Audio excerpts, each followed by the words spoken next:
Здравейте, добър ден! Аз съм в България, живея в София.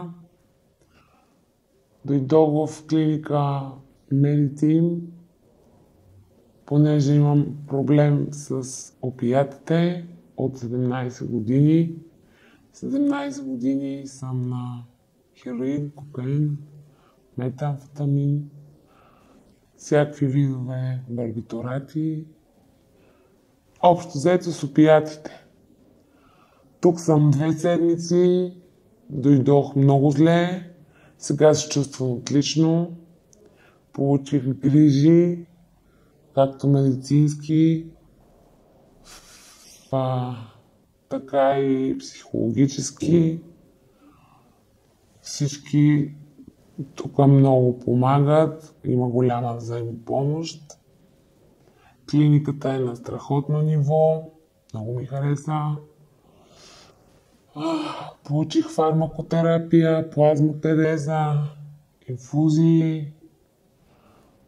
Ще получа блокатор Naltrexone против опиати, блокатор за алкохол. След 4 седмици пак ще дойда тук на визитация за нови 2 блокатора. През останалото време ще си закупя хапчета за черния дроб, които ще пия 3 месеца. И тези хапчета, които ще ми дадат от тук, ще ми свършат работа до следващата визитация, която е след 4 седмици.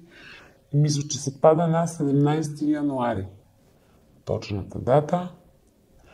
Като цяло Mediteam ти дава сила да повярваш в себе си, че можеш да успееш, че живота е прекрасен и да продължиш напред чист и да се радваш на малките неща, да бъдеш благодарен, че си жив всеки ден, да се събуждаш, да не ти е лошо и да вършиш основните задачи с лекота и с позитивна мисъл.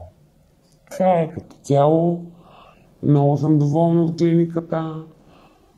Има всичко. Персоналът е прекрасен. Хигиената е на ниво. Въобще няма какво повече да кажа.